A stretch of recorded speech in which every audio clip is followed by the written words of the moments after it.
¿Alguna vez te han apuñalado por la espalda a alguien cercano? Historia 1. Nunca pensé que estaría aquí, desahogándome con extraños en Internet. Pero aquí estoy, un hombre de 35 años cuya vida se ha puesto patas arriba de formas que ni siquiera podía imaginar en mis peores pesadillas. Ya sabes, esas historias que lees sobre traiciones horribles y piensas que eso nunca te podría pasar a ti. Pues bien, soy la prueba viviente de que absolutamente sí puede. Esta es la historia de cómo mi mejor amigo desde la infancia, vamos a llamarlo Dylan, me apuñaló por la espalda tan a fondo que hace que Bruto parezca un compañero leal. Estamos hablando de una traición tan completa, tan devastadora, que me ha hecho cuestionar todas las relaciones que he tenido y todo lo que creía saber sobre la confianza y la lealtad. Déjame hablarte de Dylan. Tiene 34 años y hemos sido mejores amigos desde que éramos niños, intercambiando cartas de Pokémon y raspándonos las rodillas en el patio de recreo. Éramos más que amigos. Éramos hermanos. Ni siquiera sé por dónde empezar con este desastre. ¿Cómo resumes el perder a tu prometida, a tu mejor amigo y la empresa que construiste desde cero, todo en el lapso de una semana? Es como una mala telenovela, excepto que yo la estoy viviendo y no hay música dramática para advertirme cuando todo está a punto de irse al diablo. Supongo que debería empezar por el principio, pero te aviso, esta va a ser larga. Si estás dispuesto a escuchar una historia sobre amistad, traición y ese tipo de dolor que te hace cuestionar todo lo que creías saber, quédate. De verdad necesito un consejo, porque en este momento estoy perdido. Supongo que para entender realmente lo profunda que es esta traición, necesitas saber toda la historia. Todo comenzó cuando yo era un niño flaco de 7 años con las rodillas raspadas y una afición por los videojuegos.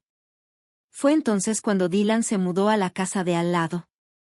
Él era un año menor, pero no lo sabrías por cómo se comportaba, todo confianza y travesura envuelto en un paquete lleno de pecas. Hicimos clic al instante. Ya sabes, algunas amistades simplemente se sienten bien desde el principio. Éramos nosotros. A medida que crecíamos, nuestra amistad solo se hacía más fuerte. Estábamos ahí el uno para el otro durante todo el típico drama adolescente. Dylan fue quien me convenció de salir de mi fase punk angustiada, y yo fui quien lo convenció de no dejar la escuela secundaria cuando las cosas se pusieron difíciles con el divorcio de sus padres. Para cuando llegamos a los 20 y tantos, Dylan y yo éramos más como hermanos que amigos. Habíamos pasado por mucho juntos. Honestamente, no podía imaginar mi vida sin él. Y luego la vida decidió poner a prueba ese lazo de la forma más cruel posible. Todo comenzó con Dylan sintiéndose cansado todo el tiempo. Al principio lo ignoró. Típico de los hombres, ¿sabes? Pero luego vinieron la hinchazón, la fatiga constante y finalmente un diagnóstico que nos dejó sin aliento a ambos, una rara enfermedad renal. Los médicos no endulzaron las cosas. Sin un trasplante, el futuro de Dylan se veía sombrío. Ni siquiera lo dudé. En el momento en que dijeron que necesitaba un riñón, estuve listo para darle el mío. No había ninguna duda en mi mente. Este era Dylan, mi mejor amigo, mi hermano. Por supuesto, iba a hacer lo que fuera necesario para salvarlo. El proceso de pruebas fue extremadamente angustiante. Nunca había rezado tanto en mi vida para ser compatible para algo. Cuando los resultados fueron positivos, estaba eufórico. Dylan intentó convencerme de que no lo hiciera, dijo que era demasiado pedir, pero para mí, ni siquiera era una pregunta. Era Dylan. Le habría dado ambos riñones si pudiera. La cirugía fue difícil. No voy a mentir. La recuperación fue más dura de lo que esperaba. Pero cada vez que veía a Dylan poniéndose más fuerte, cada vez que veía el color regresar a su rostro, sabía que había tomado la decisión correcta. Bromeábamos con que ahora tenía que ser especialmente amable conmigo, ya que literalmente llevaba una parte de mí con él. Mientras nos recuperábamos, pasábamos mucho tiempo hablando del futuro. Siempre nos había gustado la tecnología, trasteando con computadoras desde que éramos niños. Ahora empezamos a pensar en cómo podríamos convertir esa pasión en algo real. Así fue como nació nuestra empresa. Todo comenzó como una idea garabateada en una servilleta mientras aún estábamos en el hospital. Queríamos crear algo que hiciera la diferencia, algo innovador. Siempre había sido yo el tipo de las ideas, el que podía imaginar nuevas tecnologías y soluciones. Dylan, él era quien entendía el lado empresarial, quien podía tomar mis ideas descabelladas y descubrir cómo convertirlas en realidad. Los primeros días de la empresa fueron intensos. Trabajábamos en mi garaje, viviendo de ramen y bebidas energéticas, programando hasta que nos ardían los ojos. Hubo noches en las que pensaba que estábamos locos por siquiera intentarlo. La industria tecnológica es brutal, especialmente para los recién llegados. Los primeros días de la empresa fueron intensos. Trabajábamos en mi garaje, viviendo de ramen y bebidas energéticas, programando hasta que nos ardían los ojos. Hubo noches en las que pensaba que estábamos locos por siquiera intentarlo. La industria tecnológica es brutal, especialmente para los recién llegados. Cuando yo estaba listo para rendirme, Dylan me hacía regresar. Cuando él estaba estresado por las finanzas, yo le recordaba por qué empezamos esto en primer lugar. Lentamente, dolorosamente, empezamos a ganar terreno. Nuestro primer cliente importante fue un momento que nunca olvidaré. No fue un contrato enorme, pero fue una validación. Alguien creía en nosotros, en nuestra visión. A partir de ahí, todo comenzó a rodar. Más clientes, proyectos más grandes, una oficina real. Contratamos a nuestro primer empleado, luego al quinto, luego al 20º. Antes de darnos cuenta, éramos una empresa real, una exitosa, del tipo que aparece en revistas de tecnología y atrae la atención de inversores. Lo logramos. De verdad lo logramos. A lo largo de todo eso, Dylan y yo seguimos siendo un equipo. Yo era el CEO, la cara de la empresa, el que impulsaba nuestra innovación. Dylan era nuestro CEO, el que se aseguraba de que todos los engranajes funcionaran tras bambalinas. Nos equilibrábamos perfectamente. Yo inventaba alguna idea loca y él descubría cómo hacerla realidad sin llevarnos a la bancarrota. Conocí a Claire en una conferencia de tecnología, de todas partes. Era brillante, hermosa y podía igualar mi ingenio. Me enamoré rápido y profundamente. Dylan fue mi padrino de boda cuando le propuse matrimonio. 2 años después, todo parece un sueño. La empresa exitosa, la prometida hermosa, el mejor amigo que era más como un hermano. Lo tenía todo. Estaba viviendo la vida que siempre había imaginado, con las personas en las que más confiaba a mi lado. Si tan solo hubiera sabido lo rápido que todo se desmoronaría, si tan solo hubiera visto las señales. Pero era demasiado feliz, demasiado confiado. Nunca imaginé que la persona en la que más confiaba en el mundo, a la que literalmente le había dado una parte de mí para salvar, sería la que destruiría todo. Debí haberlo visto venir. Las señales estaban ahí. Sutiles al principio, pero cada vez más obvias con el tiempo. Todo comenzó de manera inocente, Dylan y Claire pasando más tiempo juntos. Al principio, estaba encantado. Mi mejor amigo y mi prometida llevándose tan bien. Parecía perfecto. A menudo estaban juntos, hablando en susurros, cambiando rápidamente de tema cuando me acercaba. No le di mucha importancia en ese momento. Me aseguraban que estaban planeando una sorpresa para mi próximo cumpleaños. Incluso me sentí un poco culpable por los breves momentos de sospecha que cruzaban por mi mente. Después de todo, eran Dylan y Claire, las 2 personas en las que más confiaba en el mundo. El trabajo estaba más ocupado que nunca. Nuestra empresa estaba a punto de lograr un gran avance, y yo estaba poniendo cada gramo de energía en ello. Las noches largas en la oficina se convirtieron en la norma. Dylan asumió más responsabilidades, ofreciéndose a encargarse de las operaciones diarias para que yo pudiera concentrarme en la innovación. Estaba agradecido, sin sospechar que eso también formaba parte de su plan. Fue aproximadamente una semana antes de mi cumpleaños cuando mi mundo se vino abajo. Decidí salir temprano del trabajo por una vez, pensando en sorprender a Claire con una cena. Entré a nuestro apartamento en silencio, con un ramo de sus flores favoritas en la mano. Y fue entonces cuando lo escuché, voces susurrantes y risas apagadas viniendo de nuestro dormitorio. Reconocí esas voces al instante. La escena que presencié quedará grabada en mi memoria para siempre. Dylan y Claire, entrelazados en las sábanas de la cama que compartía con ella. La expresión de sorpresa y culpa en sus rostros cuando me vieron parado allí, nunca la olvidaré. Llevaban meses viéndose. Dijeron que no habían querido que sucediera, que intentaron luchar contra sus sentimientos, pero no pudieron. Y lo peor de todo, estaban enamorados y planeaban casarse. Mi mejor amigo desde la infancia, el hombre cuya vida había salvado. Y la mujer con la que planeaba pasar el resto de mi vida. Me habían traicionado de la peor manera posible. Cada recuerdo, cada momento compartido, de repente se sintió manchado. ¿Cuánto tiempo había estado sucediendo esto? ¿Cuántas veces se habían reído de mí a mis espaldas? No pude soportar estar en la misma habitación que ellos. Me fui, ignorando sus llamadas y sus intentos débiles de disculpa. Conduje sin rumbo durante horas, mi mente en un caos de ira, dolor e incredulidad. ¿Cómo pudieron hacerme esto después de todo lo que habíamos pasado juntos? Pero la traición, por devastadora que fuera, aún no había terminado, ni de cerca. A la mañana siguiente, aún conmocionado por lo ocurrido la noche anterior, recibí una llamada sobre una reunión de emergencia de la Junta. Era inusual, pero dado el estado emocional en el que me encontraba, no pensé mucho en ello. Supuse que se trataba del lanzamiento de nuestro próximo producto. Entré a esa sala de juntas y supe de inmediato que algo estaba mal. El ambiente era tenso, incómodo. Nuestros inversores y miembros de la junta evitaban el contacto visual, moviendo papeles nerviosamente. Y allí, en la cabecera de la mesa, estaba Dylan.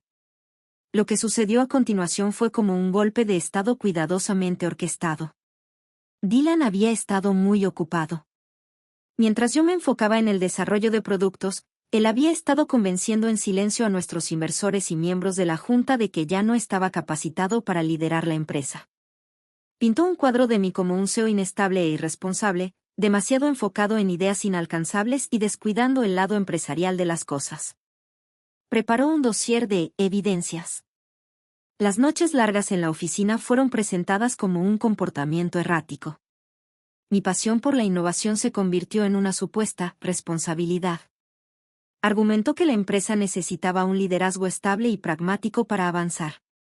Y él, por supuesto, estaba más que dispuesto a asumir ese rol. Me quedé completamente sorprendido. Traté de defenderme, de recordarles todo lo que había hecho por la empresa, de mi visión que nos había llevado hasta ese punto. Pero estaba claro que sus mentes ya estaban decididas. La votación fue rápida y despiadada. Así, sin más, me sacaron de la empresa que había cofundado, en la que había puesto mi corazón y alma. Mientras me sentaba ahí, aturdido, tratando de procesar lo que acababa de suceder, Dylan tuvo el descaro de agradecerme por mis servicios a la empresa. Dijo que esperaba que aún pudiéramos trabajar juntos, que valoraba mi aporte creativo. La pura osadía de sus palabras me hizo querer saltar sobre la mesa y estrangularlo, pero no lo hice. Me quedé congelado mientras mi sueño se desvanecía, la empresa que había construido desde cero, la visión que había alimentado, todo se esfumaba en un abrir y cerrar de ojos. Y la persona que se lo estaba llevando todo, el amigo en quien había confiado con mi vida, el amigo que solo estaba vivo gracias a mi sacrificio. Me lancé a averiguar mis opciones legales, pero rápidamente se hizo evidente que Dylan había cubierto todas sus bases. Los estatutos de la empresa, los contratos que habíamos firmado, había encontrado cada vacío legal, explotado cada ambigüedad. Legalmente, había poco que pudiera hacer. A medida que la noticia de lo que había pasado se esparcía por la industria, empecé a recibir llamadas de competidores, de otras startups que intentaban reclutarme. Pero la idea de saltar a otra aventura me parecía vacía. ¿Cómo podría confiar en alguien otra vez después de esto? Justo cuando pensaba que las cosas no podían empeorar, recibí un sobre en el correo. Mis manos temblaban mientras lo abría, ya adivinando lo que podría ser. Efectivamente, era una invitación de boda. La invitación a la boda de Dylan y Claire. Realmente iban a hacerlo, y tenían la desfachatez, la pura arrogancia de invitarme. Me quedé sentado, mirando esa invitación durante lo que parecieron horas. Toda la ira, Todo el dolor que había intentado reprimir volvió de golpe. Este fue el insulto final, la bofetada definitiva. Me habían quitado todo, destruido la vida que había construido, y ahora querían que celebrara su felicidad. La parte más difícil fue reconciliar al Dylan que pensaba que conocía con el hombre que me había traicionado tan profundamente. Este era el chico que había estado a mi lado en todo momento, el amigo al que literalmente le había dado una parte de mí para salvar. Toda mi identidad estaba envuelta en mi relación con Claire, mi amistad con Dylan y mi papel como CEO de nuestra empresa. Con todo eso desaparecido, ¿quién era yo? ¿Qué quedaba? Sé que necesito tomar una decisión, descubrir cuál será mi próximo paso, pero en este momento, todo lo que puedo hacer es sentarme aquí rodeado de los restos de mi vida anterior e intentar darle sentido a cómo todo salió tan mal. Actualización hola a todos. Ha pasado un tiempo desde que publiqué mi historia aquí y decir que ha pasado mucho sería quedarse corto. Nunca esperé que mi publicación se volviera viral como lo hizo. Supongo que la traición es algo con lo que mucha gente se identifica. Entonces, ¿qué pasó después de mi publicación? Resulta que el Internet tiene una manera de hacer que las cosas sucedan. Mi historia se hizo viral. Quiero decir, realmente viral. Se esparció más allá de Reddit, fue recogida por sitios de noticias, y de repente mi historia estaba en todas partes. Al principio, me sentí mortificado. No tenía la intención de que esto se volviera de conocimiento público, pero ahí estaba, a la vista de todos. La reacción contra Dylan y Claire fue rápida y feroz. La gente estaba indignada en mi nombre. Las redes sociales de nuestra empresa se llenaron de comentarios airados. Los clientes empezaron a hacer preguntas. Los inversores se pusieron nerviosos. La junta directiva, que tan confiadamente me había destituido solo unas semanas antes, de repente estaba luchando por hacer control de daños. Dylan intentó darle la vuelta a la situación, pintándose a sí mismo como la víctima de una campaña de difamación. Pero la opinión pública ya había tomado su decisión. La presión siguió aumentando hasta que, finalmente, la junta no tuvo otra opción. Exigieron la renuncia de Dylan. Recibí una llamada del presidente de la junta prácticamente rogándome que volviera y retomara mi puesto como CEO. Quise decirles dónde podían meterse su oferta, pero también sabía que esta empresa era mi creación. No podía abandonarla. Así que regresé. Volver a esa oficina fue una de las cosas más difíciles que he hecho. Pero cuando me senté en mi antigua silla, sentí una sensación de pertenencia. Este era mi lugar. La empresa ha sufrido un golpe, no hay duda de eso. Hemos perdido algunos clientes, algunos inversores, pero estamos reconstruyendo lenta pero seguramente. El equipo se ha unido a mi alrededor de una manera que nunca esperé. Resulta que muchos de ellos no estaban contentos con el estilo de liderazgo de Dylan. Nos estamos volviendo a enfocar en la innovación, en la visión que nos hizo exitosos en primer lugar. En cuanto a Dylan y Claire, bueno, su final de cuento de hadas no salió como esperaban. El escándalo les afectó gravemente. Claire intentó contactarme, trató de disculparse, dijo que había cometido un terrible error. No respondí. Dylan, según escuché, estaba tratando de empezar su propia empresa. Pero los inversores son cautelosos. Resulta que apuñalar por la espalda a tu cofundador y mejor amigo no es una buena imagen en el mundo empresarial. Su boda fue cancelada. Aparentemente, su relación no pudo soportar el escrutinio y las repercusiones. Mentiría si dijera que no sentí una pequeña satisfacción al escuchar esa noticia. Pero aquí está la cuestión, incluso con todo lo que ha pasado, aunque en teoría he ganado, no puedo decir que estoy feliz, al menos no aún. La confianza ya no viene fácil. Me encuentro cuestionando los motivos de todos, siempre esperando que algo salga mal. Es agotador, para ser honesto. Ya no soy la misma persona que era antes de todo esto. Soy más cauteloso, más reservado, pero también soy más fuerte. He sobrevivido a la peor traición que podría imaginar, y aún estoy de pie. Eso cuenta para algo. Gracias de nuevo, Reddit. Su apoyo significó el mundo para mí. Brindemos por mejores días para todos nosotros. Soy un hombre de 48 años desahogándome con extraños en Internet sobre cómo he sido traicionado por mi propio hijo. Es curioso cómo funciona la vida a veces. Mi esposo, Michael, de 45 años, y yo hemos estado juntos durante casi 25 años. Hemos superado todo tipo de tormentas juntos, pero nada nos podría haber preparado para esta tormenta. Se trata de nuestro hijo, Isen, de 26 años. Bueno, supongo que debería decir nuestro hijo adoptivo. Y ahí es donde radica el origen de todo este desastre.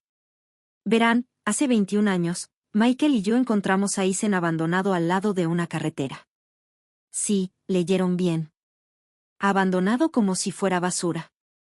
Solo era un niño asustado, desnutrido de 5 años, vestido solo con un pañal sucio. Lo acogimos, lo amamos, lo criamos como nuestro propio hijo.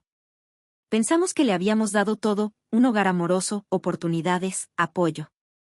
Incluso nos aseguramos de que mantuviera su conexión con sus raíces culturales. Isen es negro, nosotros no. Isen nos dijo que no era nada importante, solo un café para conocer a sus padres biológicos. Pero desde ese momento, todo cambió. Antes de esa reunión, éramos una familia sólida. Michael y yo habíamos sido sus padres desde que tenía 5 años, le habíamos dado una vida llena de amor y apoyo, lo habíamos visto crecer y convertirse en el hombre que era. Pero después de ese encuentro con sus padres biológicos, fue como si algo se hubiera roto entre nosotros. Recuerdo el día que Isen fue a verlos. Michael y yo estábamos nerviosos, pero tratamos de no mostrárselo. No queríamos que pensara que estábamos en contra de que conociera a sus padres biológicos, pero en el fondo sentíamos miedo. ¿Qué podían decirle esas personas que lo habían abandonado? ¿Cómo podrían justificar lo que habían hecho? Cuando Isen volvió a casa, algo era diferente. No dijo mucho sobre el encuentro, solo que había sido interesante y que planeaba verlos de nuevo. Michael y yo nos miramos, compartiendo una preocupación silenciosa. A medida que pasaban los meses, Isen empezó a distanciarse. Las visitas a sus padres biológicos se hicieron más frecuentes, y cada vez que volvía, parecía más distante, más frío. Las conversaciones que solíamos tener desaparecieron, y en su lugar quedó un silencio incómodo. Empezó a cuestionar cosas que nunca antes había mencionado, porque lo habíamos adoptado, si habíamos hecho lo suficiente para conectarlo con su cultura, si le habíamos escondido cosas sobre su pasado. Estas preguntas nos golpearon como puñaladas. Lo peor fue cuando, un día, Isen nos dijo que se sentía más conectado con sus padres biológicos que con nosotros. Michael y yo estábamos devastados. ¿Cómo era posible que después de todo lo que habíamos hecho por él, de todo el amor que le habíamos dado, pudiera decir algo así? Le explicamos que lo habíamos adoptado porque lo amábamos, porque queríamos darle una vida mejor, pero nada de lo que decíamos parecía importarle. Isen nos dijo que quería conocer más sobre su verdadera familia, y que planeaba invitar a sus padres biológicos a su boda. Y no solo eso, sino que, de hecho, había decidido que Michael y yo no estaríamos invitados. Esa fue la traición final. Los mismos padres que lo habían abandonado en el costado de una carretera como si fuera basura ahora iban a ocupar el lugar de honor en su boda. Y nosotros, que lo habíamos criado, amado y apoyado durante 21 años, habíamos sido excluidos de uno de los días más importantes de su vida. El dolor fue indescriptible.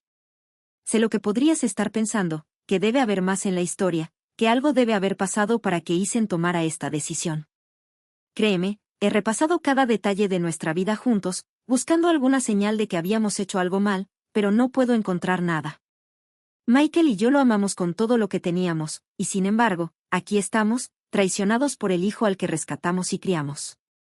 Así que sí, sé un poco sobre lo que se siente ser apuñalado por alguien cercano. Este es el tipo de traición que te destroza, que te deja preguntándote si todo lo que creías sobre el amor, la familia y la lealtad era una mentira.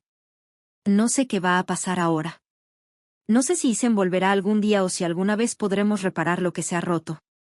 Pero lo que sé es que la herida que ha dejado es profunda, y no estoy seguro de cómo, o si alguna vez, sanará. Isen estaba muy nervioso, cambiándose de ropa 3 veces antes de salir. Michael y yo pasamos todo el tiempo que estuvo fuera caminando de un lado a otro por la casa, imaginando cada escenario posible. Cuando Isen volvió, estaba callado. Dijo que la reunión había salido bien y que necesitaba tiempo para procesarlo. Intentamos ser comprensivos, darle espacio. Pero a medida que pasaban las semanas, empezamos a notar cambios. Comenzó a cancelar nuestras cenas habituales de los domingos, diciendo que tenía planes con Tom y Lisa, sus padres biológicos. Se pegaba al teléfono, sonriendo con los mensajes de texto. Cuando le preguntábamos por su día, sus respuestas se volvieron más cortas y evasivas. Era como ver a nuestro hijo alejarse de nosotros, una llamada perdida, un plan cancelado a la vez. Michael y yo intentamos hablar con él sobre lo que estaba pasando, pero Ethan simplemente nos ignoraba. Nos decía que estábamos siendo paranoicos, que todo estaba bien. Pero no estaba bien, ni de lejos. Y las cosas estaban a punto de empeorar mucho más. Asterisco asterisco la cena asterisco asterisco, Dios, ojalá pudiera borrar esa noche de mi memoria. Ethan llevaba meses pidiéndonos que conociéramos a Tom y Lisa. Nosotros nos habíamos mostrado reacios, pero finalmente cedimos. Es importante para mí, nos dijo. ¿Cómo podríamos negarnos? Aceptamos ser los anfitriones en nuestra casa. Michael pasó todo el día cocinando sin parar mientras yo limpiaba obsesivamente cada rincón de la casa. Me doy cuenta de que estábamos intentando controlar lo único que podíamos en una situación que se sentía cada vez más fuera de control. Ellos llegaron puntualmente. Tom y Lisa, las personas que habían abandonado a su hijo en el borde de una carretera. Los había imaginado 1000 veces, pero nada me preparó para la realidad. Se veían normales, ordinarios. Era inquietante. La noche comenzó tensa pero civilizada. Hicimos una charla superficial incómoda mientras comíamos aperitivos. Pero a medida que avanzaba la noche y el vino fluía, las cosas empezaron a torcerse. Comenzaron con pequeños comentarios, Lisa mencionando que siempre había sabido que Ethan sería guapo. Es cosa de familia, dijo. Tom hablando de los rasgos genéticos que compartían. Luego vinieron los comentarios menos sutiles. Lisa preguntando si alguna vez nos habíamos sentido fuera de lugar criando a un niño negro. Tom preguntando en voz alta si Ethan alguna vez había sentido que no encajaba del todo con nosotros. Cada comentario se sentía como una puñalada más profunda. Vi la mandíbula de Michael tensarse, el dolor en sus ojos. Pero lo que realmente me afectó fue la expresión en la cara de Ethan. Parecía conflictuado, como si estuviera dividido entre defendernos y estar de acuerdo con ellos. La gota que colmó el vaso fue cuando Lisa, claramente borracha a estas alturas, empezó a decir que era antinatural que 2 hombres criaran a un niño. Ahí fue cuando perdí el control. Me levanté, la silla rechinando contra el suelo, y les dije que se largaran de nuestra casa. Recuerdo a Lisa lanzando su copa de vino. El líquido rojo manchó nuestras paredes blancas. Ethan nos gritaba que nos calmáramos. Tom se hinchaba como si quisiera pelear. Michael, siempre el más sensato, logró echarlos por la puerta. El silencio después de que se fueron fue ensordecedor. Ethan no nos miraba. Murmuró algo sobre que estábamos sobrereaccionando, y se fue. Nos dejó ahí, parados en nuestro comedor destrozado, sintiendo como si nos hubieran atropellado. Desde entonces, Ethan se volvió aún más distante, pasando cada vez más tiempo con Tom y Lisa. Intentamos hablar con él, entenderlo, pero era como hablar con una pared. Nos quedamos viendo como nuestro hijo, al que habíamos amado y criado durante más de 2 décadas, se alejaba cada vez más, atraído por las personas que lo habían abandonado, mientras Michael y yo nos preguntábamos si algún día podríamos recuperarlo. El compromiso de Ethan fue la gota que colmó el vaso. Nos llamó para decirnos que le había propuesto matrimonio a su novia, Mia. Por supuesto, estábamos encantados. Finalmente, algo que celebrar. Inmediatamente nos ofrecimos a ayudar con los planes de la boda y a contribuir económicamente. Ethan parecía agradecido. Y por un momento, pensé que las cosas estaban volviendo a su cauce. Pasaron semanas, luego meses. Cada vez que preguntábamos por los detalles de la boda o nos ofrecíamos a buscar un lugar para la ceremonia, Ethan siempre tenía alguna excusa. Aún estamos organizándonos, decía. Ya les avisaré.